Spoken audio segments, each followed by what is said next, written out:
गुरुर्ब्रह्मा गुरुर्विष्णुर् गुरुर्देवो महेश्वरः गुरुः साक्षात् परब्रह्म तस्मै श्री गुरवे नमः।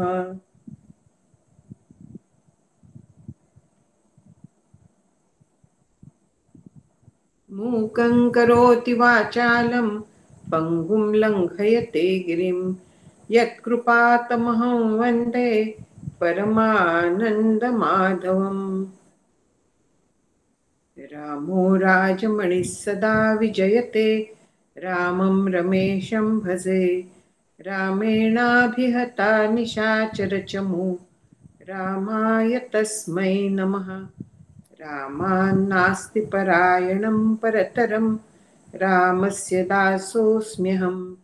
रामे चित्तलयः सदा भवतु मे भो राम मामुद्धर। कृपा कटाक्षाची या किरणे मोहसमुद्राचे आटणे घडे जये त्या श्रीकृष्णे वंदू तया ते।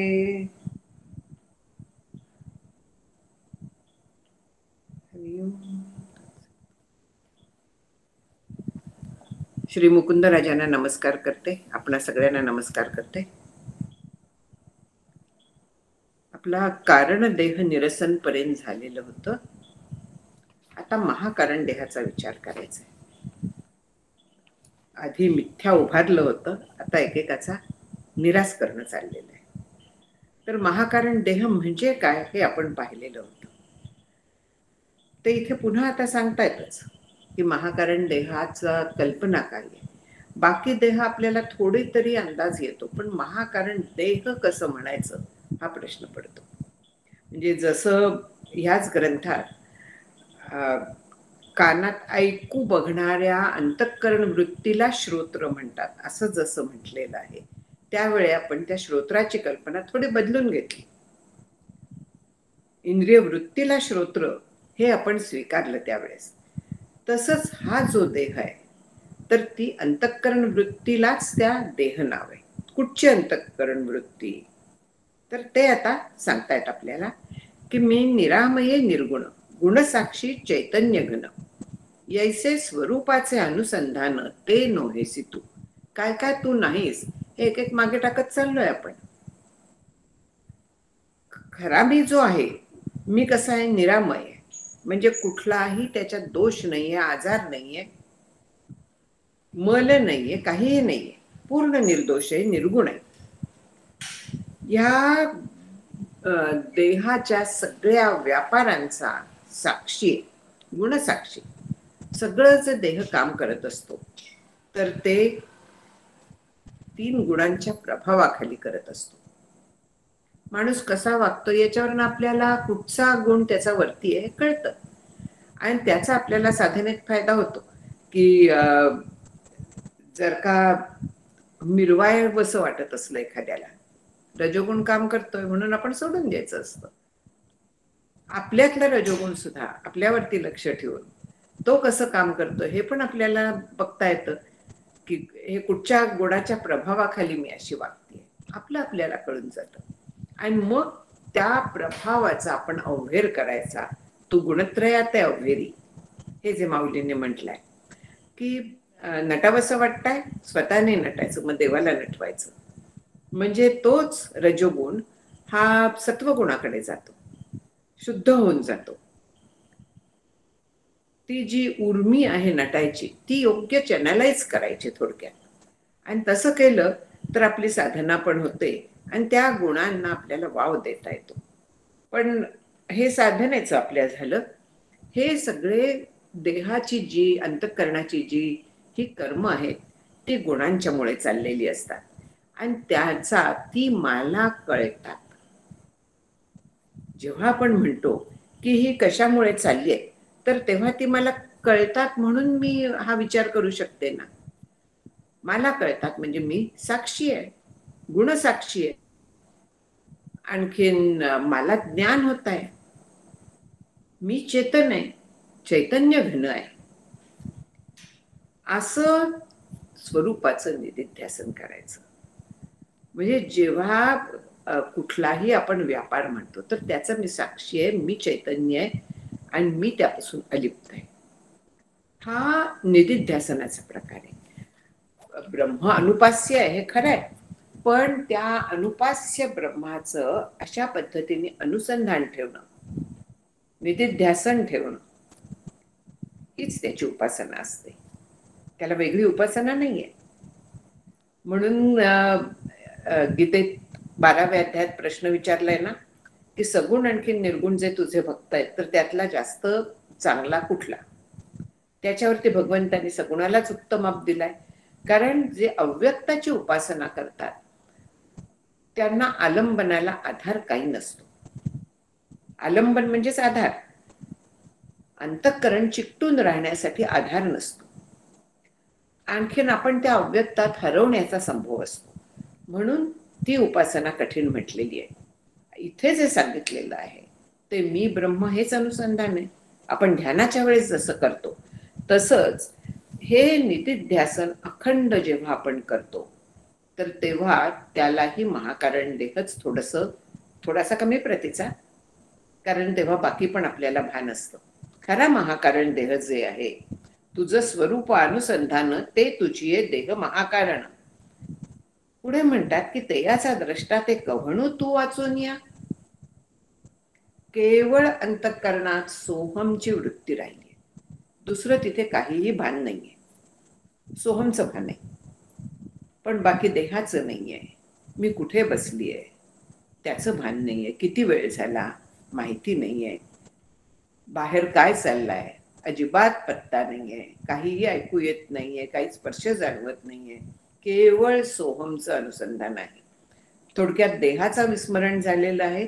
मन बुद्धी प्राण सगळ्यांचं विस्मरण झालेलं आहे. केवळ सोहम सुरू आहे. ही जी अंतःकरणाची स्थिती आहे ती खरी महाकारण देहाची आहे. आणखीन जे नामस्मरण करतात त्यांची देखील महाकारण देहाची स्थिती ती केवळ त्या नाम घेत राहणं, त्याच्या पलीकडे सगळ्याचं विस्मरण होणं, ही स्थिती आहे ती अंतःकरणाची. आणि ह्या अंतःकरणाच्या स्थितीला, ह्या वृत्तीला, सोहमला पकडून ठेवलेल्या त्या रामाला किंवा कोण जे आराध्य दैवत असेल तर त्या नामाला पकडून ठेवलेल्या वृत्तीला महाकारण देह असं नाव आहे. त्या वृत्तीला नाव आहे. परत परत हे लक्षात घ्यायचं. हा महाकारण देह आहे. मग आता हे महाकारण देहाचं ते मला कळतंय ना, सूक्ष्म अतिशय सूक्ष्म ज्ञान असेल मान्य आहे, पण ते मलाच कळतंय ना, म्हणजे मी त्याचं साक्षीत्व करते. माझ्याशिवाय ते माझ्या अंतःकरणात चाललेलं दुसऱ्या कोणालाही कळणार नाहीये. ते फक्त मला कळणार आहे. आणखीन त्या वृत्तीला महाकारण देह असं नाव आहे. आता ही जी स्थिती आहे ही अतिशय आनंददायक आहे. त्याचा भोग आनंदावभास असा आहे. कारण ब्रह्माच्या ती फार जवळ गेलेली आहे. ब्रह्म आनंद रूप आहे. त्यामुळे तिथे प्रत्यक्ष अवभास होतो ब्रह्माचा आणि म्हणून भोग त्याचा आनंदावभास आहे. इथे आता एक एक सांगतील पुढे. तुझे देह महाकारण तेथे तुर्यावस्था वर्ते जाण, तियेचे सांगी जाईल लक्षण ते ऐक पा. आपण पाहिलं होतं की प्रत्येक देहाची अवस्था आहे. पुढे आहे त्रिविध देहे त्रिविध अवस्था, त्रिविध स्थाने त्रिविध भोगू त्रिविध भोगता.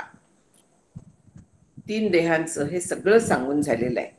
अवस्था वगैरे कुठच्या 3 देहांच्या 3 अवस्था, जागृती स्वप्न सुषुप्ती. 3 स्थानं कुठची? नेत्र, ह्या ग्रंथात चुकून मूर्धन्य लिहिलं गेलंय पण नेत्र आहे तिथे. नेत्र हृदय आणि कंठ हे 3 स्थान आहेत. त्यांचा भोगता जो आहे तो विश्व तेजस निप्राज्ञ आहे. 3 भोग जे आहेत तर ते स्थूल सूक्ष्म किंवा प्रविविक्त आणखीन आनंद असे 3 भोग आहेत. त्रिविध भोगता झालं. आणखीन ह्या सगळ्याचं आपण साक्षीत्व केलं. एक एक देहाचा जेव्हा निराश केला तेव्हा त्या प्रत्येक देहाचं आपण साक्षीत्व करत गेलो.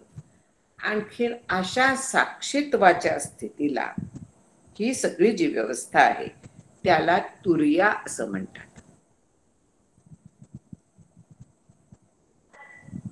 इकडे ब्रह्म, आणखीन इकडे जग. जग मी रिप्रेझेंट करते, सोहम. सहा ब्रह्म, आणखीन मी जग. आणि हा जो मधली उंबरठ्याची अवस्था आहे ही तुरीय अवस्था आहे. तुरीय वेगळा, मांडुक्य उपनिषदात तुरीय शब्द आहे आणि तुरीय शब्द ब्रह्म या अर्थी आहे. तिथे 3च देह आणखीन 3च अवस्था सांगितल्या आहेत मांडुक्यात. पण दासबोधात, ह्या विवेक सिंधूत वगैरे अनेक ठिकाणी 4 अवस्था, 4 देह सांगितलेले आहेत. महाकारण देह मांडुक्य उपनिषदात सांगितलेला नाहीये. तिथे तुरीय म्हणजे ब्रह्म असा अर्थ आहे. तिथे गडबड होऊ नये म्हणून हे स्पष्ट केलं. या सगळ्या अवस्था, सगळ्यांचं जो साक्षीत्व करतो तर त्याला इथे त्या अवस्थेला तुर्या म्हणतात. आणखीन जो त्याचा अभिमानी आहे तर त्याला प्रत्यगात्मा म्हणतात. अविद्या गुणाचे या प्रपंचाते जाणता तू अससी साक्षीत्वे, तिये साक्षीत्व लक्षणे तुर्येते जाणता तू तुर्या केवी. नेहमीचा प्रश्न आला की हे सगळं तू साक्षीत्व करतोयस, हे सगळं तुला कळलंय, तिन्ही देह तिन्ही अवस्था ह्या तुला कळल्यात, तू त्यांना वेगळेपणाने बघतोयस, त्यांचं साक्षीत्व करतोयस. आणखीन हा साक्षी जो आहे तो सोहमचं सुद्धा आता साक्षीत्व करतोय. मग ह्या सगळ्या साक्षीत्वाला जाणणारा म्हणजे त्याच्या पलीकडे असतो. मग तुर्य हे तुझं स्वरूप कसं असेल? जे तू वेगळेपणाने बघतोयस ते तू कसं असशील? मी आता हा लॅपटॉप वेगळेपणाने बघतेय, मी लॅपटॉप कशी असेल? शक्य नाहीये. ग्रंथ बघतेय, मी ग्रंथ नाहीये. माझ्याहून हे भिन्न आहेत. महाकारण देह तुरीय अवस्था दोहीचा प्रत्यगात्मा निरुता, तेथीची सांगी जाईल व्यवस्था ते परियस पा. आत्ता सांगितलं तसं ह्या महाकारण देहाचा अवस्था तुरीय अवस्था आहे. आणखीन त्याचा अभिमानी प्रत्यगात्मा आहे. जसा प्रत्येक देहाचा अभिमानी असतो, म्हणजे मी ती अवस्था जाणतोय असं ज्याला कळतं तो त्याचा अभिमानी. मी जागा आहे कोणाला कळतं? त्याला विश्व असं म्हणतात. तर इथे मी अवस्था जाणतो हे भान ज्याला असतं त्याला प्रत्यगात्मा तिथला अभिमानी समजलेला आहे. तो आता कसा काय? अविद्यामय प्रपंचू तो मिथ्या तदृष्टा मी साचू, म्हणून प्रपंचू मी नोहे निर्वचू माझाची मज. अविद्यामय प्रपंच आपण पाहिलं की प्रपंच कसा आहे? अविद्येचा परिणाम आहे. आणखीन चैतन्यावरती म्हणजे ब्रह्मावरती म्हणजे आत्मस्वरूपावरती तो विवर्त आहे. त्याचा आपण विचार केला. अविद्येचा परिणाम म्हणजे अविद्येचा बनलेला आहे. जसा मातीचा घट बनतो तसा प्रपंच अविद्येचा बनलेला आहे. त्याचं उपादान कारण अविद्या हे आहे. अविद्येत बदल होऊन प्रपंच दिसायला लागला म्हणून त्याला परिणाम म्हटलाय. समान सत्ता भिन्न रूप हे परिणामाचं लक्षण आहे. आणि चैतन्याचा विवर्त, तिथे भिन्न सत्ता आणि भिन्न रूप. चैतन्य पारमार्थिक सत्ता आहे. आणखीन जग कसं आहे? वास्तविक प्रातिभासिक आहे, पण आपण व्यावहारिक म्हणतो त्याला. म्हणजे सत्ता वेगळ्या आल्या. ब्रह्माला स्वरूपच, काहीही रूप नाहीये. जगाला रूप आहे म्हणजे तिथेही बदल झाला म्हणून त्याला विवर्त असं म्हणतात. आणखीन तो मिथ्या आहे. म्हणजे मिथ्या म्हणजे काय आहे? सतासत विलक्षण, अनिर्वचनीय, बाधयोग्य, हे सगळे जे शब्द आहेत ते मिथ्या असं म्हणतात. एक आम्हाला कविता होती, असार जीवित केवळ माया रडगाणे हे गाऊ नका. इथे कवीला मिथ्या शब्दाचा आणि माईक शब्दाचा अर्थच कळलेला नाहीये म्हणून त्याला रडगाणं म्हटलेलं आहे. ते रडगाणं नाहीये, अजिबात तिथे रडगाणं नाहीये. कारण मिथ्या शब्दाचा किंवा अनिर्वचनीय किंवा माईक या शब्दाचा अर्थ असा होतो की जे कायम टिकणारं नाहीये. आणि दुसरं म्हणजे त्याचं स्वरूप निश्चित सांगता येत नाही आपल्याला. आता मृगजळ आपण विचार केला, मृगजळ नाहीच म्हटलं तर दिसतं की नाही आपल्याला, पण ते खरं आहे का? नाही. थोड्या काळात ते नाहीसं होतं, म्हणजे ते खरं पण नाहीये. मग त्याला काय म्हणायचं? अनिर्वचनीय. सत पण नाही. सत म्हणजे जे कधीही जात नाही ते सत. असत पण नाही, जे कधीच नसतं ते असत. दोन्हीत बसत नाही ते. म्हणून त्याला त्याचं स्वरूप वर्णन करता येत नाही, म्हणून त्याला अनिर्वचनीय म्हणतात. त्यालाच मिथ्या म्हणतात, त्यालाच बाधयोग्य म्हणतात. बाधयोग्य म्हणजे त्याचा बाध करता येतो, बाध करता येतो, म्हणजे जरी दिसत असलं तरी ते खरं नाहीये हे आपल्याला बजावता येतं. हे जगाचा बाध करणं हे जीवनमुक्तीचं मुख्य साधन आहे. फार महत्वाचं आहे. हा बाध होणं हे अत्यंत महत्वाचं आहे. म्हणजे जग दिसत असून सुद्धा ते जसं दिसतंय तसं नाहीये. मला ते खरं वाटत असलं तरी ते खरं नाहीये. ते काही काळच टिकणारं आहे. आणि ज्या वेळी मला त्याचं खरं स्वरूप कळेल त्यावेळी माझ्यासाठी त्या जगाच्या कुठल्याही घटनेचा परिणाम होईल असा होईल. कारण ते मिथ्या आहे, ते खरं नाहीये हे मला कळलेलं असेल. म्हणून बाध होणं, म्हणून मिथ्यात्व जाणणं हे फार महत्वाचं आहे. साधकाच्यासाठी विचाराने केवळ हे जाणता येतं. आणखीन याच्याशिवाय जीवनमुक्ती नाही. दृढ अपरिवर्तनीय ज्ञान म्हणून नाही. म्हणून मिथ्यात्व निश्चय इज अ मस्ट. त्याच्यापासून अखंड ज्याला बाध समाधी म्हणतात किंवा चालती बोलती समाधी म्हणतात, जीवनमुक्तीची अवस्था म्हणतात, तर ते शक्य नाहीये. काहीही ते शक्य नाही होत. म्हणून अविद्यामय प्रपंचो तो मिथ्या द्रष्टापी साचो. तो बघणारा जो मी आहे चैतन्य रूपचे, तर तो सत्य आहे. म्हणून मी प्रपंच आहे का? नाहीये. मला तो दिसतोय. प्रपंच जो आहे तर तो आणखीन मी पूर्ण वेगळे आहोत. ते एकरूप शक्यच नाहीये. जे मी बघतेय ते मी असणं शक्य नाही.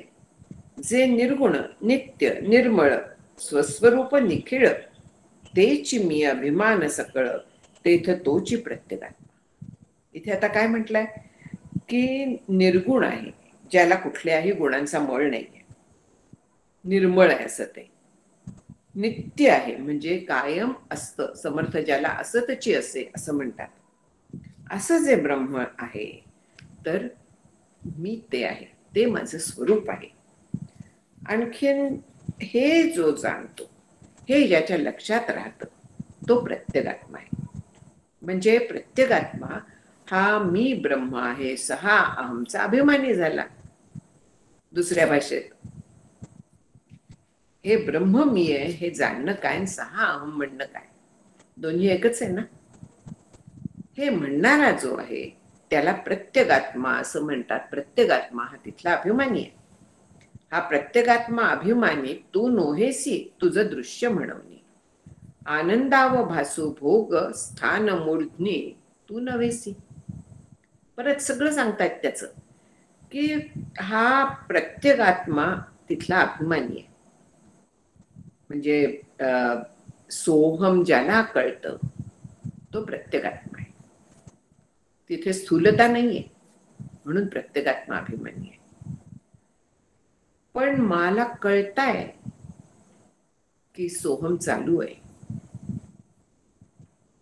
म्हणजे मला ते दृश्य आहे. मग ते मी असेन का? आता प्रत्येगात्मा हा शब्द जरी ब्रह्म म्हणून आत्मा म्हणून वापरत असलो आपण, तरी प्रत्येक आतमध्ये असलेला म्हणजे तो देह सापेक्ष आहे. त्यामुळे प्रत्येगात्मा हा कशाच्या तरी सापेक्ष असल्यामुळे तिथे माईक भाग येतो. जसा सोहमला मी हा माईक भाग आहे, तसा प्रत्येगात्मा प्रत्येक प्रत्यंश प्रत्येकात असलेला असा जो आहे तर तो प्रत्यगात्मा आहे, तिथे सापेक्षता आलेली आहे, म्हणून माईक भाग आलेला आहे, म्हणून तो अभिमानी झालेला आहे. तो शुद्ध ब्रह्म नाहीये, नाहीतर त्याला अभिमानी म्हटलं नसतं. आणि तिथे भोग जो आहे तो आनंदावभास हे म्हटलं. त्याचं स्थान कुठलं आहे? मूर्ध्नी. मूर्ध्नी म्हणजे हा जो ताळू असते ना लहान मुलांची, तर तो जो पॉइंट असतो जिथे ती पूर्ण भरून येते त्याला मूर्ध्नी म्हणतात. आणखीन ते स्थान आहे त्याचं, त्याला दशमद्वार असंही म्हणण्यात येतं कधी कधी. तेव्हा त्या ठिकाणी अत्यंत शांत सुंदर आनंद आपल्याला त्या अवस्थेत अनुभवाला येतो. अत्यंत शांती, निरपेक्ष आनंदासारखा आनंद फार जवळचा असतो तो ब्रह्माच्या. त्यामुळे आपल्याला तो तिथे अनुभवाला येतो. आणि म्हणून तिथे आनंदावभासू हा भोग आहे. पण हा भोग होतोय, तो कळतोय, मग तो मी कसा असेल?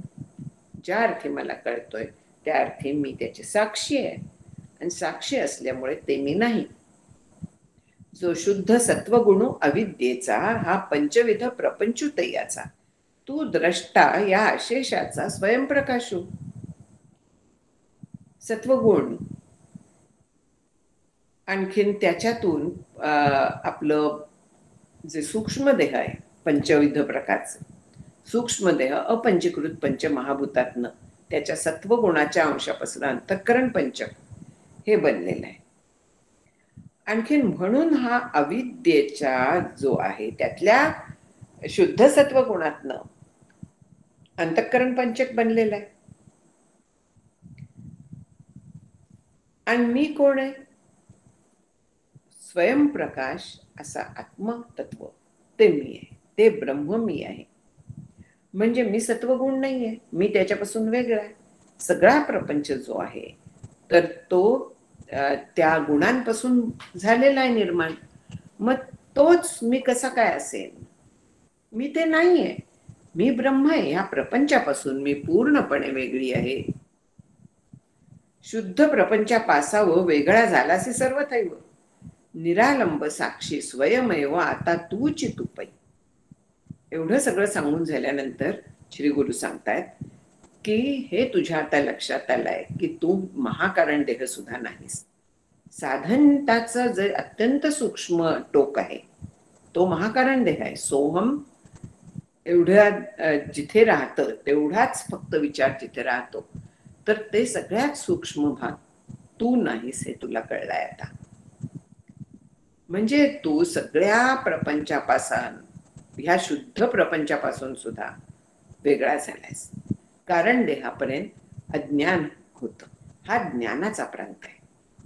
मी ब्रह्म असं तिथे आलाय म्हणजे हा प्रांत ज्ञानाचा झाला. आणि आधी मला कळत नाही हे होतं, तो अज्ञानाचा प्रांत होता. कारण देह हा अज्ञानाचा बनलेला आहे. आणि त्याच्यातून आपण गेलो तर हे सगळं ज्याला कळतं तो मी आहे, सोहम, अशा पद्धतीने आपण महाकारण देहात गेलो. म्हणजे हा ज्ञानाच्या उंबरठ्याच्या प्रांत आला. म्हणून शुद्ध सगळ्या प्रपंचापासून तू पूर्णपणे वेगळा आहेस. तूच सगळ्याला आधार आहे म्हणूया, कारण आधार द्यायला सुद्धा वास्तविक काहीही नाहीये. तूच एकमेव अद्वितीय असा सगळीकडे व्यापून आहेस. कोणाला काय आधार देणार आहेस? तूच जर का सगळीकडे व्यापून आहेस तर तू तुला आधार देणार आहेस का? नाही. स्वतःला आधार देऊ शकत नाही. स्वतःच्या खांद्यावरती स्वतः उभं राहू शकत नाही. त्याला स्कंधारोहण हा दोष असं नाव आहे. ह्या गोष्टीला जाता सांगितलं, अनेक असे काही काही दोष आहेत विचारातले.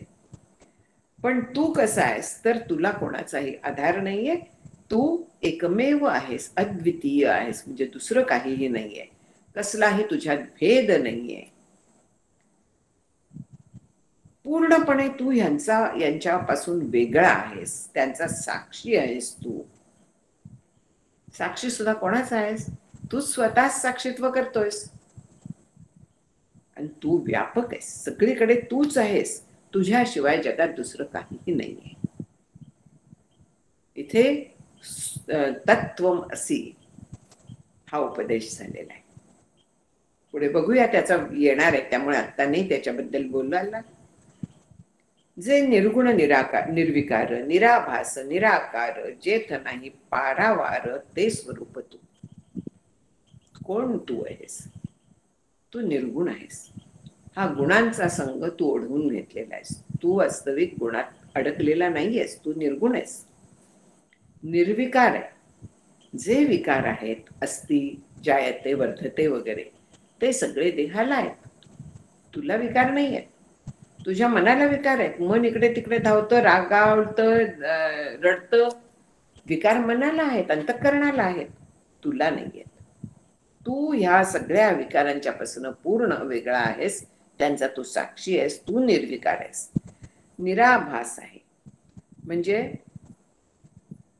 तुला वेगळेपणाने ज्ञान होत नाही, वृत्ती ज्ञान नाहीये, तूच ज्ञानरूप आहेस. आणि आकार कसलाही नाहीये तुला, कारण तू अवयवरहित नाहीयेस. जेथ नाही पारावार, पलीकडेही नाही अलीकडेही नाही, असा अनादि अनंत असतो, ज्याला वस्तुपरिच्छेद असतो. म्हणजे लिमिट्स असतात. आता हा ग्रंथ आहे, इथे सुरू होतो, इथे संपतो, म्हणजे ह्याला परिच्छेद आहे. इथे सुरू होईल, इथे संपेल. याचा अर्थ तो काही एका थोड्याच जागेत राहतो, म्हणजे त्याला देशपरिच्छेद आहे, वस्तुपरिच्छेद आहे, ही नाव आहे. कालपरिच्छेद आहे, कधीतरी नव्हतं, आत्ता आहे, खिळखिळ झालाय, जाणार आहे कधीतरी. हे कुठलेही परिच्छेद म्हणजे तुकडे, म्हणजे भाग पडणं, हे तुला नाहीये. पारावार तुला नाहीये. तू अनंत आहेस, अनादि आहेस, असा तू आहेस. तव शून्याते आत्मा मानित उठिले जे क्षपणिक मत, ते तुवा जिंकले निभ्रांत स्वानुभवेची. इथे शून्याचा विचार झालाय. शून्य म्हणजे काही नाही. एक शून्यवादी बौद्ध पण मत आहे, आणखीन दुसरं जैन मत शून्यवादाचं आहे. क्षपणिक म्हणजे जैन, आणखीन दुसरे बौद्ध. बौद्धांच्या ह्याच्यात 4 मतं आहेत, तर त्यातलं क्षणिक विज्ञान जसं आहे तसं एक शून्यपण आहे. तर ते मत वेदांना मान्य नाहीये, म्हणून त्यांना नास्तिक असं नाव आहे.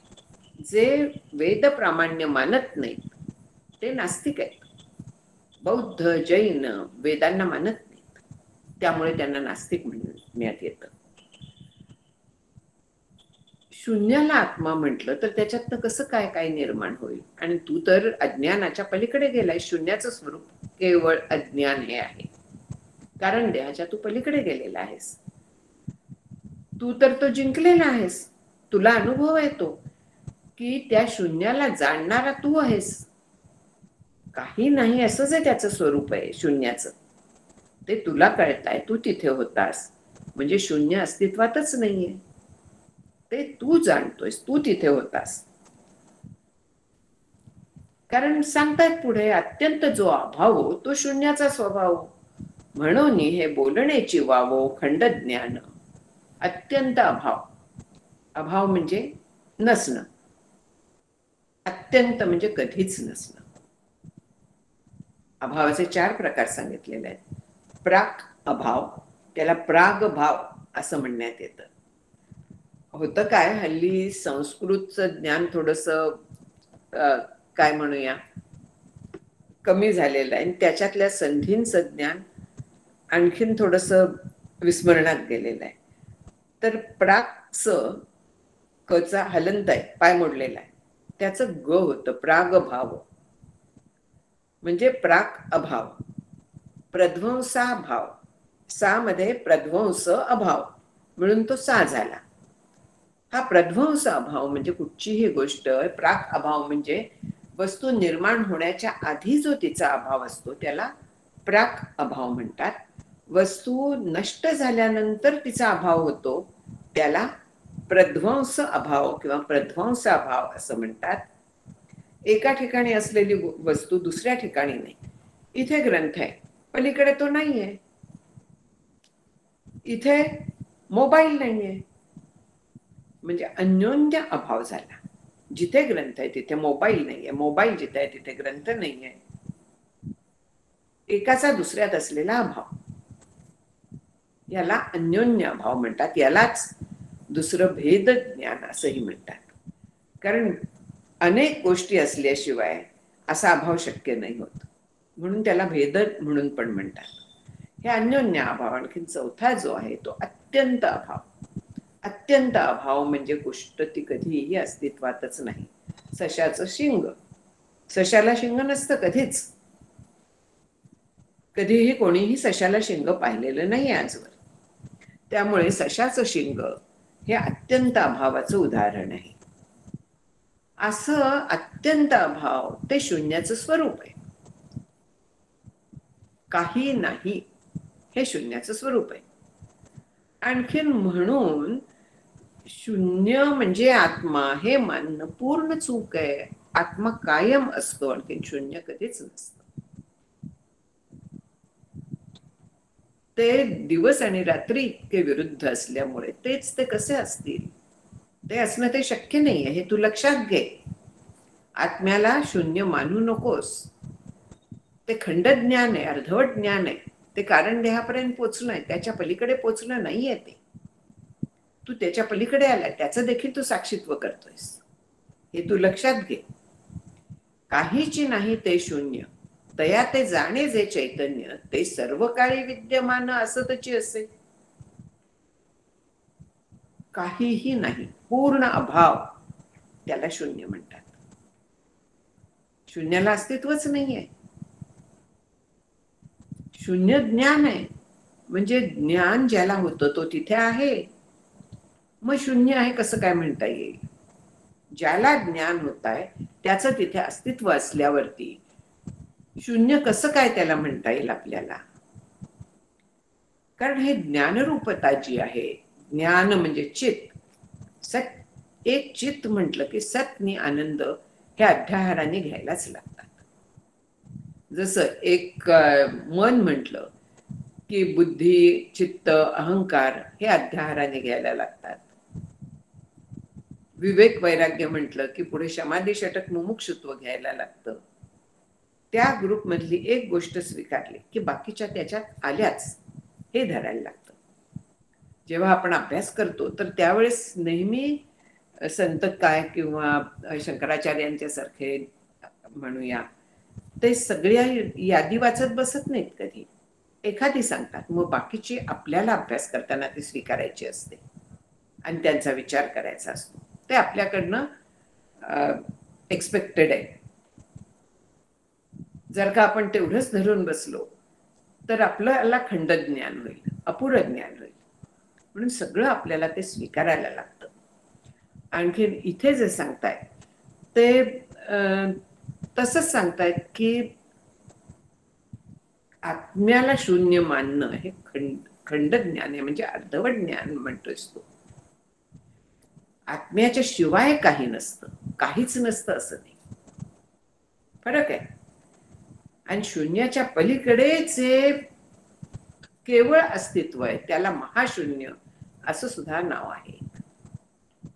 ब्रह्माला महाशून्य असंही म्हणतात. आणि महाशून्य का म्हणतात? शून्याच्या पलीकडे आहे आणि तिथे केवळ एकच एक तत्व आहे, दुसरं काहीही नाहीये तिथे. महा आहे ते. काहीही नाही ते शून्य, तया ते जाणे जे चैतन्य, ते सर्व काळी विद्यमान असतचे असे. शून्य नेणे शून्याते, आत्मा प्रकाशिते याते. जो देखे या अशेषाते, तो शून्य कैसा का? सरळ प्रश्न आहे. पूर्ण अभाव जो आहे, अत्यंत अभाव आपण वरती पाहिलं तर अत्यंत अभावच अत्यंत अभावाला जाणणार आहे का? शक्य आहे का हे? आकाश आकाशाला जाणणार आहे का? अत्यंत अभाव म्हणजे काहीही नाही. आणखीन जे काहीही नाही ते काहीही नाही जाणतं दुसरं. हे बोलणंच विचित्र आहे मोठं. एका अभावाला दुसऱ्या अभावाचं ज्ञान कसं होईल? आणि ते सुद्धा अत्यंत अभाव. म्हणजे हे शून्य हे कोणाच्या प्रकाशात कळलं तर आत्मप्रकाशातच कळतं. तिथे आत्मतत्व मी तिथे आहे, म्हणून मला शून्य हे कळलं. आत्ता इथे काही नाहीये हे मला कळलं. मग ज्यामुळे हे कळलं तो शून्य कसा असेल? तो शून्याच्या वेगळा आहे, पलीकडे आहे. जे शून्यासारखे कीर दिसे, शून्य नोहे ते अनादिसे. आपण पै आपण प्रकाशे जे स्वानुभवे. हे बौद्ध जैन वगैरे त्यांनी पूर्ण विचार केलेला नाहीये. आत्मा शून्यासारखा वाटेल हे बरोबर आहे, कारण तिथे दाखवण्यासारखं काही नाहीये आणि म्हणून काहीच नाही असं वाटतं, कारण त्याचा वेगळेपणाने अनुभव येत नाही. आत्म्याचा, ब्रह्माचा वेगळेपणाने हे ब्रह्म असा अनुभव येत नाही. आणि असं असल्यामुळे ते शून्यासारखं वाटू शकतं, काही नाही असं वाटू शकतं, हे बरोबर आहे. पण तिथे आपण ते बघत असतो हे आपण विसरतो. म्हणजे शून्याचा द्रष्टा तिथे विद्यमान आहे हे आपण विसरतो. इथे आपण पै आपण प्रकाशे जे स्वानुभवे, स्वानुभवात मी मला जाणू शकते, तेच होऊन, वेगळेपणाने नाही. ब्रह्म होऊन अनुभवावे, वेगळेपणाने नाही. त्याचा अनुभव असा वेगळेपणाने येत नाही. मला अनुभव आला असं म्हणता येत नाही, कारण अनुभव घ्यायला तिथे कोणी शिल्लक नसतं. अनुभव आणि अनुभविता हे जे दोन्ही आहेत तर ते एकरूपच आहेत. तिथे ज्याचा अनुभव घ्यायचा तेच मी आहे. मग तेच मी असताना मला वेगळेपणाने कसा काय अनुभव येईल त्याचा? म्हणून जीवाने त्याच्याशी पूर्ण एकरूप होऊन त्याचा अनुभव घ्यायचा असतो. आणि त्याच्यातनं बाहेर पडल्यानंतर त्या जो आनंदाचा अनुभव येतो, त्या आनंदाच्या मुळे आपल्याला अनुभव येऊन गेला असं कळतं. एखादी वस्तू पाण्यात पडली आहे, पाण्यातनं ती सापडली, त्यावेळी बोलता येत नाही. तिथे आपण पाण्यात पूर्णपणे बुडलेले असतो. वर आल्यानंतर ही तिथे मला मिळाली असं सांगता येतं, पण मिळाली त्यावेळेस नाही सांगता येत, बाहेर आल्यावर सांगता येतं. तसं हे आत्माचं जे अनुभव आहे, तो अनुभवाच्या क्षणी एकरूपता असल्यामुळे तिथे काहीही बोलता येत नाही. त्याच्यातनं ज्यावेळेस व्युत्थान होतं, इथे एक आणखीन सांगते की आपण एक एक पुस्तकं वाचतो, वर्षभर समाधीत होता वगैरे, असं काही होत नाही. क्षण, 2 क्षण, अर्धा मिनिट इतपत जेमतेम एकरूपता येते, त्याच्या पलीकडे ती येत नाही. प्रारब्ध बाहेर आणतच आपल्याला, ते सोडत नाही. समाधी जो लागतो निर्विकल्प, तो इतकाच वेळ फक्त असतो. त्यामुळे त्याच्याबद्दल घाबरायचं कारण नसतं. नाहीतर मी हरवतीये, मी जागी होईन की नाही वगैरे पद्धतीने भीती वाटायचा संभव असतो. तसं काहीही होत नाही. प्रारब्ध आपल्याला बाहेर काढतच, आणि अनुभव असा येणं हे मोठं भाग्याचं आहे. तो अनुभव अपरोक्ष अनुभव तद्रूपता होऊनच येतो, आणि त्याच्यातनं बाहेर आल्यानंतर त्या आनंदाचा, प्रचंड आनंदाचा संस्कार उमटलेला असतो. संस्कार कोण घेतं, कोणावर उमटतो? कारण मन, बुद्धी, चित्त सगळं लीन झालेलं असतं. पण ज्या अर्थी त्या आनंदाचा आपल्याला स्मरण होतं, मला ज्या अर्थी तो आनंद आठवतो, त्या अर्थी तिथे एक काहीतरी सूक्ष्म बुद्धिवृत्ती असली पाहिजे, जी त्याचा संस्कार घेते. पण ती कळत नाही, म्हणून ती अज्ञात आहे. ज्याला अज्ञात सूक्ष्म बुद्धिवृत्ती असं शास्त्राने नाव दिलेलं आहे. ती झोपेमध्ये झोपेच्या आनंदाचा संस्कार घेते. आणखीन समाधीमध्ये समाधीचा संस्कार घेते, त्या आनंदाचा संस्कार घेते. दोन्ही आनंदात फार फरक आहे. कारण झोपेच्या नंतर जो जागृतीत आल्यानंतर आपल्याला आनंद आठवतो, तो अज्ञानाने आवृत्त झालेला असतो. आणखीन असा असल्यामुळे तो निखळ अनलिमिटेड असा आनंद नसतो. समाधीतनं आल्यानंतर मात्र जो आनंद असतो तर त्याला मोजमाप नाहीये, इतका तो आनंद असतो. कुठच्या उपनिषदात शिष्याला अनुभव आल्यानंतर शिष्य जो जागा झाला त्याच्यातनं उठला तो हा ऊ असं ओरडतच जवळजवळ उठला की त्याला शब्दही सापडत नव्हते. म्हणून असंबद्ध बोलत तो उठला, असं होतं असं नाही. पण त्याच्यात सांगण्याचा मतितार्थ हा आहे की त्या आनंदातला वर्णन करायला शब्द नाहीये आणि तो आनंद तद्रूप झाल्यानंतर आपल्याला मिळतो. त्या आनंदासाठी परमार्थ करायचा असतो आणि तो जेव्हा जीवनमुक्तीमध्ये जेव्हा ते दृढ अपरिवर्तनीय होतं तेव्हा तो स्थिरावतो. त्यावेळी अशा पद्धतीचा येत नाही, पण अखंड प्रसन्नता राहते. जगातल्या घटनांचा परिणाम होईल असा होतो. हे त्याचं फळ आहे. त्यासाठी परमार्थ करायचा, त्यासाठी हा अभ्यास करायचा. मग पुढे आता सांगतायत की अससी देहे चतुष्टया परी सकळ जीव शरीरी प्रकाशिसी बाह्याभ्यंतरी देह चतुष्टया ते. तू कसा आहेस? तू आत्मरूप आहेस. आणखीन तू तुझ्या चारी देहांना व्यापून आहेस. जो विश्व तोच प्राज्ञ, तोच प्रत्यगात्मा, तोच तेजस. केवळ अवस्था बदलली म्हणून नाव बदललं, पण वास्तविक तोच तू आहेस. आत्मरूप आहेस तू. आणखीन तू चारी देहांचं साक्षीत्व करतोस. चारी देहात तूच आहेस आणि प्रत्येक जीवाच्या चारी देहात आत्मरूपाने तूच आहेस. सगळ्या देहांना तूच जाणतोस. हे तू लक्षात घे.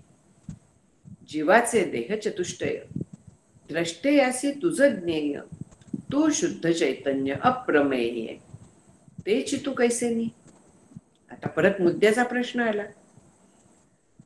की तू द्रष्टा आहेस या देह चतुष्टयाचा, म्हणजे चारी देह हे ज्ञेय आहेत. तू द्रष्टा आहेस, त्यांचा ज्ञाता आहेस. तू तुझ्या प्रकाशात ते कळतात, कारण तू ज्ञानरूप आहेस. कशावर अवलंबून नसलेलं असं तुझं ज्ञान आहे. त्याच्यात कुठलाही पर्टिक्युलर्स नाहीये, विशेष कुठचाही नाहीये. तुझं ज्ञान होतच नाही, कारण तू स्वयंप्रकाश आहेस, अप्रमेय आहेस. म्हणजे तू इंद्रिय गोचर नाहीयेस. मन बुद्धी तुझ्यापर्यंत पोचू शकत नाही. त्यामुळे अनुमान वगैरे प्रमाणांनी तुझं ज्ञान होत नाही. असा तू आहेस. मग जे देह तुला दृश्य आहे ते चारी देह म्हणजे तू कसा असशील विचार कर. जैसिया तुझ्या चारी अवस्था तयाची पा तू जाणसी व्यवस्था, तैसिया सकळ जीवांची या समजता जाणसी. जशा तुझ्या चारी देहांना त्यांच्या अवस्थांना वगैरे तू जाणतोस, तशाच सगळ्या जीवांच्या अवस्था पण सगळीकडे तूच व्यापून असल्यामुळे तू जाणतोस. तूच व्यापून आहेस ना सगळीकडे आत्मरूपाने. आत्मा आणि ब्रह्म एक आहे. मग तेच ब्रह्म जसं अनेक घटांमध्ये पाण्यामध्ये प्रतिबिंब पडलं एका सूर्याचं, प्रत्येक घटापुरतं ते वेगळं असतं, पण एकाच सूर्याचे प्रतिबिंब आहेत ती. म्हणजे एकच सूर्य सगळीकडे व्यापून आहे. तसा तू सगळ्या देहांच्या मध्ये व्यापून आहेस. त्यांचे चारी अवस्था तू जाणतोयस. सगळ्यांना तू जाणतोयस. तुझ्या चौही अभिमानियांचे या परी त्यामध्ये सकळ जीव अभिमानिया भितुरी असवनी तत्वता निर्धारी साक्षीभूत तू. तुझे चार देह आहेत. इतर सगळ्या जीवांना पण असेच चार देह आहेत. आणखीन त्या सगळ्यांचे असे चार अभिमानी पण आहेत. ह्या सगळ्यांना तू जाणतोस, पण ते तुझ्यात नाही आहेत. असौनी तत्वता निर्धारी साक्षीभूत तू, तू त्यांचा साक्षी आहेस. त्यांच्यात तू नाहीयेस, ते तुझ्यात नाहीयेत, कारण तू एकमेव अद्वितीय आहेस. हे त्याचं कारण आहे. तू ह्या सगळ्याचा केवळ साक्षी आहेस हे तू लक्षात घे, असं इथे सांगतायत. तुझ्या अभिमानियाचे जैसे भोग चतुष्टये दृश्य असे, सकळई भोग जाणसी तैसे प्रकाशे आपुले नीची. आता हे 4 अभिमानी जे सांगितले आणि त्याचे 4 भोग जे सांगितले, म्हणजे विश्व, तेजस, प्राज्ञ आणि प्रत्यगात्मा, किंवा त्याचे भोग स्थूल, सूक्ष्म, हे आनंद आणि आनंदावभास, हे सगळे जसे तू जाणलेस, सगळ्याचा तू विचार केलास आता, आणि हे साक्षी काय, अवस्था काय, भोग काय, देह काय, सगळे तू वेगळेपणाने जाणलेस. तसंच सगळ्या जीवांच्याही अभिमानांचे भोग जे आहेत ते तसेच तू जाणतोयस, कारण तू ब्रह्म आहेस. तुझी या अवस्थांची स्थाने तू जाणसी आपुलेने ज्ञाने, तैसीची सर्व अवस्थांची स्थाने माने जाणसी तू. तुझ्या अवस्थांची नेत्र, कंठ, हृदय, मूर्धना वगैरे तू जाणतोयस. ही तू जाणतोयस म्हणजे तुझ्या प्रकाशात ती कळतायत. तू त्यांचा द्रष्टा आहेस, साक्षी आहेस. तशीच बाकीच्या जीवांची पण सगळ्या अवस्थांची स्थानं तू जाणतोस. तू सगळ्यामध्ये व्यापून आहेस. येवम सर्वभूती असोनी, सकळा इंद्रियाते अधिष्ठवनी, सर्व प्रकाशको आत्मा तू वाचवनी अनुकवणू. येवम म्हणजे अशा पद्धतीने सगळ्या भूतात तूच आहेस, त्यांच्यात तूच राहतोयस. सगळ्या इंद्रियांना अधिष्ठान तुझंच आहे, चिदाभास. हे जे सगळ्या जीवांना हलवणार आहे चैतन्य, तर ते तुझंच आहे. त्या सगळ्याला जाणणारा ज्ञानरूप आत्मा तूच आहेस, दुसरा कोण असणार आहे? तू एकमेव ज्ञानरूप आहेस. तुझ्याशिवाय ज्ञानरूपता दुसऱ्या कोणालाही नाहीये, हे तू लक्षात घे. तव विनविले शिष्य शिरोमणी, सर्वत्र एकू आत्मा येथ उपपत्ती कवणी, आनाचा सुख दुःखी आनु कवणी देखो घेपिजेना. शिष्य शिरोमणी म्हणजे श्रेष्ठ शिष्यानी मग प्रश्न विचारला नम्रतेने, की सगळ्या भूतात जर का एकच आत्मा आहे, म्हणजे मीच जर का सगळ्या भूतात व्यापून आहे, हे कसं काय मी कुठल्या उपपत्ती म्हणजे युक्तीने किंवा दृष्टांताने कुठच्या मी समजावून घ्यायचंय, हे मला कसं समजणार? कारण काय आहे की जर का माझाच आत्मा सगळीकडे असेल, आत्मा एकच असेल, तर मग बाकीच्यांची सुखदुःख मला कळली पाहिजेत. चुकलं का त्याचं काही? बरोबर आहे. गुरूंनी सांगितलं की सगळ्यांचे 4ही देह तूच जाणतोस, मग त्यांची सुख दुःख हे सगळं कळायला नको का? तसं तर आपल्याला कळत नाही, मग हे कसं काय समजावून घ्यायचं? हे आता आपण पुढल्या वेळेस आता बघूया, कारण आता 10 मिनिटं उरलेली आहेत. काही प्रश्न असले तर विचारून घ्या.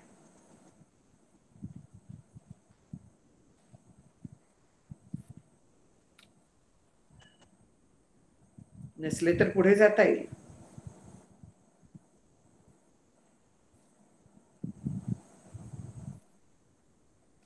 ज्योत्स्ना ते हा 20वी ओवी आणि 22वी ओवी या दोन्ही मध्ये असं म्हटलंय की सर्व जीवांचं तुला अवस्था कळतात. 22व्या ओवीत म्हटलंय सर्व अभिमान्यांचे भोग तसेच आहेत सर्व जीवांचे. तर हे म्हणजे स्वतःच्या बद्दलच ठीक आहे की स्थूल प्रवृत्त आनंद, आनंदाभास वगैरे हे तू तुझ्यापासून वेगळेपणाने जाणतोस, पण सर्वांचे कसे जाणतो हे तेच तर त्याने प्रश्न विचारला. हे बघ, आहोत आत्मरूपाने ब्रह्मतत्व मगाशीच मी म्हटलं की ब्रह्मतत्व सगळीकडे व्यापून आहे, तेच आहे. जसा अनेक घटात एकाच सूर्याची प्रतिबिंब असतात, तशी प्रत्येक जीवामध्ये, प्रत्येकाच्या बुद्धीमध्ये चिदाभास रूपाने एकाच ब्रह्मतत्वाचं प्रतिबिंब पडलंय ना. मग एकच जर का तो आहे तर तोच जाणतोय की नाही सगळ्यांना. हो, जाणता तो आहे हे पटलंय. बस तेवढंच तिथे आहे. पुढला प्रश्न जो विचारलाय शिष्याने हम्म. त्याच्यातनं उत्तर मिळेल. बर, मला शिष्याने आणखी तोच असं प्रश्न वाटत विचारला ना की जर आपल्या का असं जेवढा असलं. आपण स्वतःच्या जाणण्याबद्दल जेवढा विचार करतोय तेवढा दुसऱ्याच जाणण्याबद्दल विचार जास्ती करत नाही असं. आता प्रत्येकालाच टोचल्यानंतर दुःख होतं. हो, आपण म्हणतो ना की स्वतःवरनं जग ओळखावं म्हणून, काही काही म्हणी आहेत बघ. हा, असंच म्हणजे ती पण म्हणजे त्या विचारानेच जाणतो असं म्हणायचं.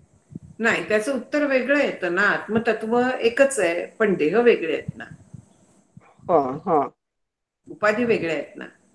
हो, ते पुढे येईल उत्तर त्याचं.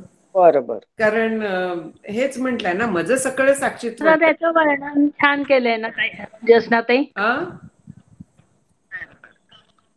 कोणाचं कोणाचं म्हणताय? आवाज नाही येते.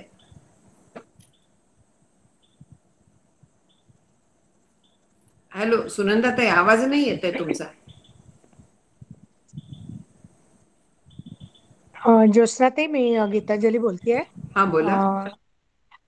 आपलं जे त्या बोगदा याचा परिसंवाद जो झाला त्यात पांडुरंगा. तुम्ही जे म्हणलं होतं की मी त्या साक्षी भावात अडकून राहिले किंवा अडकून पडले, तर ते भयंकर असं सटल आहे ना. म्हणजे महाकारण देहात मला तो स्वानुभव येतोय, पण म्हणजे मी बरोबर आहे, साक्षी भावाने बघतीये असं. ते पण म्हणजे सटलंय मला फार. तो असं त्यातला एक धागा, असा बारीकसा धागा कळत नाहीये. म्हणजे मी त्यात अडकून पडले म्हणजे काय होणार म्हणजे ते. अडकून पडले म्हणजे मी फक्त तेवढंच करायला लागले. बाकीची साधनं जी खरी होती ती बाजूला राहिली. साक्षीत्व एक साधन आहे, हो, तर ते साध्यासारखं केवळ साक्षीत्व करत राहिले. बरोबर. हा, आलं लक्षात? हा, होय, केवळ साक्षीत्व करत राहिले म्हणजे याचा अर्थ बाकीची जी साधनं होती तर ती बाजूला राहिली आणि ते संकुचित तेवढ्या बोगद्यात मी अडकल्यासारखे झाले.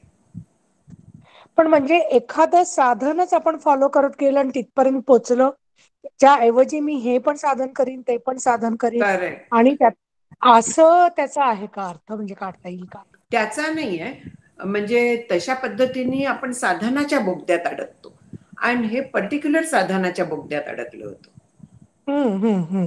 आलं म्हणजे लक्षात? ते आवरणाच्या आतलं आवरण असं ते जे आहे हा ते, हा हा. म्हणजे टोटॅलिटीमध्ये साधनं आणि त्याच्यात हे पर्टिक्युलर साधन घेऊन त्याच्या आतच अडकल्यासारखं. तेवढं संकुचित वृत्ती झाली की आपण कोश तयार केला आपल्या भोवती, बोगद्यात बर, अडकून गेलो, अडथळा आला, अडकून गेलो अजून. दरड होय, होय, कोसळली पुढे. बरोबर. बरोबर. तर त्याच्यातनं पण बाहेर पडायचं म्हणजे ते साधन आहे ह्याचं विस्मरण पडून देता उपयोगी नाही. हम्म. आणखी ते तेवढ्या पुरतं ठीक आहे, पण आपलं जे बेसिक नामस्मरण वगैरे साधन आहे ते चालू हम्म, ठेवावं लागतं. तत्वचिंतन, नामस्मरण, केवळ साक्षीत्व हे साधन होऊ शकत नाही. हम्म. साक्षीत्वाने निराश होतो देहाचा, मान्य आहे, पण पुढे काय? बरोबर, सोहम हे पाहिजे. बरोबर, ते बरोबर. राहून गेलं, तिथे अडले. हम्म. हा. होय, म्हणजे आता हे साधन करतानाच हे मला कळू शकेल असं वाटतंय. म्हणजे हो. की या साधनात म्हणजे जे करू आपण की साक्षी भाव जो येईल त्याच्यातच मला एखाद्या वेळेस असं बारीकसा धागा कळू शकेल. यासाठी श्री गुरूंनी ते संकल्पना आहे ती सगळ्यांपर्यंत पोचावी अशी इच्छा व्यक्त केली होती. आणखी म्हणून तो परिसंवाद घडवून आणला बरोबर, होता. अगदी फारच छान. रामकृष्ण हरी. नमस्कार.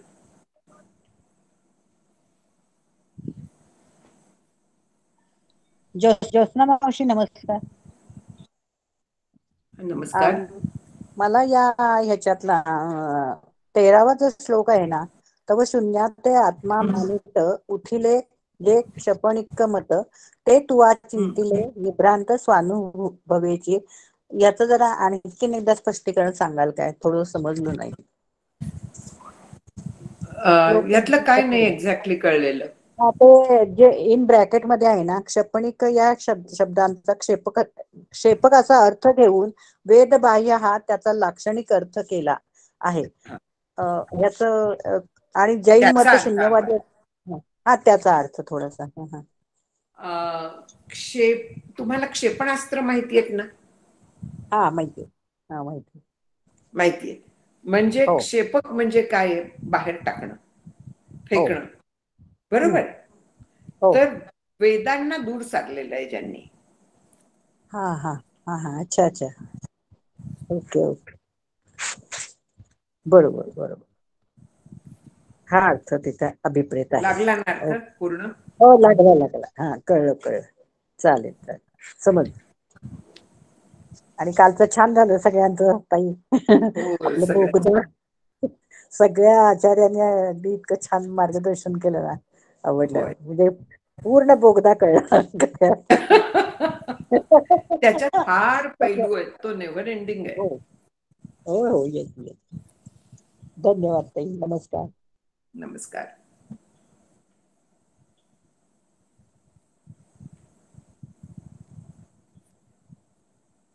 हरिओम. थांबायचं? श्लोक घेऊ मावशी. ओके.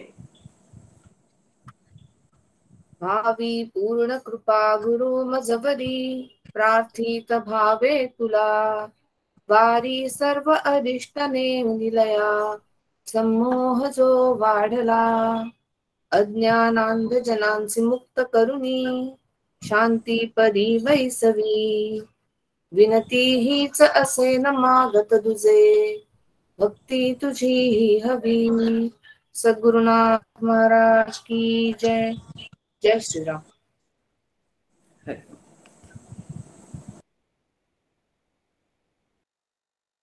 जय श्रीराम.